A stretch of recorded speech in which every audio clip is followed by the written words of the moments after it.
খ্রিস্টাব্দ বুধবার সন্ধ্যায় ইসলামিক ফাউন্ডেশন বাইতুল মুকাররম সভাকক্ষে জাতীয় চাঁদ দেখা কমিটির এক সভা অনুষ্ঠিত হয়।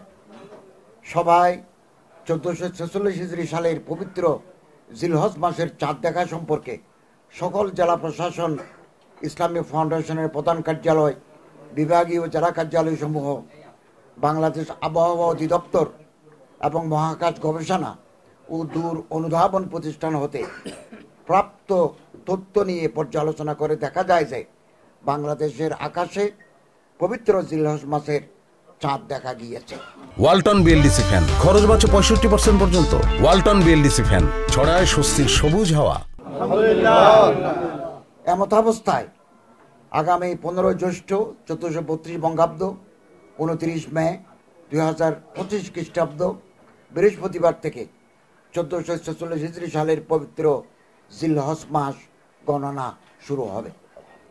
তৎপ্রেক্ষিতে আগামী 10 জিলহজ 1446 হিজরি 24 জ্যৈষ্ঠ 1432 বঙ্গাব্দ 7 জুন 2025 খ্রিস্টাব্দ শনিবার সারা দেশে পবিত্র ঈদ উল আজহা উদযাপিত হবে ইনশাআল্লাহ।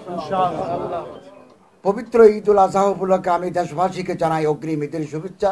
ঈদ মোবারক। মহান আল্লাহ রাব্বুল আলামিন আমাদের সকল নেক আমল কবুল করুন, আমিন। ধন্যবাদ আপনাদের সবাইকে। আচ্ছা, ইতিমধ্যে আপনারা জানেন বাংলাদেশের আকাশ মেঘাচ্ছন্ন, অনেক জেলায় অজরে বৃষ্টিপাত হচ্ছে। তারপরেও আমরা এই পর্যন্ত 8টা জেলায় দিনাজপুর, রংপুর, নীলফামারী, ঝিনাইদহ, সিরাজগঞ্জ, পঞ্চগড়, ঠাকুরগাঁও জেলা প্রশাসন এবং আলেম ওলামাদের রিপোর্ট আমাদের হাতে এসে পৌঁছে গেছে, ওখানে চাঁদ দেখা গেছে। সবাইকে শেফা দান করেন। আমাদের ধর্ম উপদেষ্টা মহোদয় চিকিৎসা করে আসলেন, আল্লাহ ওনাকে আপনি পূর্ণ সুস্থতা দান করেন, আফিয়ত সালামতের সাথে দীর্ঘ নেক হায়াত দান করেন।